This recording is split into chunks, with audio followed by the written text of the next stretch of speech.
बैगन। लेकिन एक सेकंड,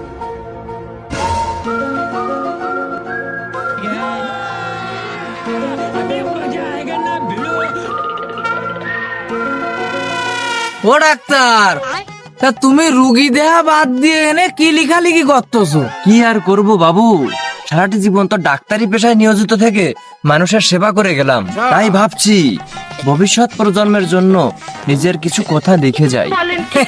তা ভালো, তা ভালো। তা যৌবন ডাক্তার, তোমার এই জীবনী পড়ে ভবিষ্যৎ প্রজন্মের কি লাভ হবে? আরে পাগল, যৌবন ডাক্তারের এই যে নাম খ্যাতি সব আনাচে কানাচে ছড়ানো ছিটানো আছে, তাই আমি চাই আমার এই মহৎ কাজ সম্পর্কে সবাই যেন জানতে পারে এবং ভবিষ্যৎ প্রজন্ম যেন এই যৌবন ডাক্তারের পথ ধরে হাঁটতে পারে। আর শুধুমাত্র এটার জন্যই আমার এই মহান প্রচেষ্টা। এ তো মহান উদ্যোগ যৌবন ডাক্তার।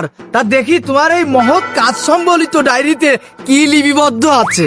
মহৎ গুরুত্বপূর্ণ পয়েন্ট নাম্বার 1, মালিশের শেষ পর্যায়ে যদি কোনো যুবতী মেয়ের মাড়ি দাঁত আটকে যায় তখন কি করবেন? উত্তর, চোখে মুখে গরম জল ছিটিয়ে দেবেন। মহান পয়েন্ট 2, একই সঙ্গে যদি 5 জন পুরুষ মুমূর্ষ অবস্থায় থাকে এবং একটি মহিলার চুলকানি রোগে আক্রান্ত হয় তাহলে কি করবেন?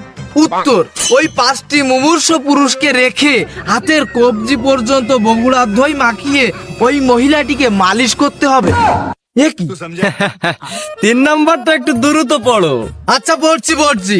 মহান পয়েন্ট 3, যদি ইমার্জেন্সি কোনো মহিলাকে ঝোপের ভিতরে অপারেশন করা লাগে তাহলে আগে কি পরীক্ষা করে নিবেন? উত্তর, ঝোপের ভিতরে বল্লার চাক আছে কিনা আগে চেক করে নিবেন। কেমন লাগলো?